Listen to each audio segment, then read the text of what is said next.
खाने में इतनी मिर्चें हैं कि पता ही नहीं कब खाना बनाना आएगा इस चुड़ैल को। अम्मा आप खुद खाना बना लिया करें, ऐसा खाना मुझसे नहीं खाया जाता।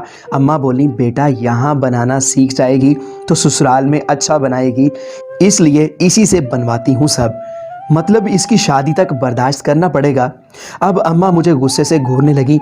पता ही नहीं चला कब वक्त गुजर गया और उस चुड़ैल की शादी का दिन आ गया। सुबह से ऐसा लग रहा था जैसे कुछ छीनने वाला है।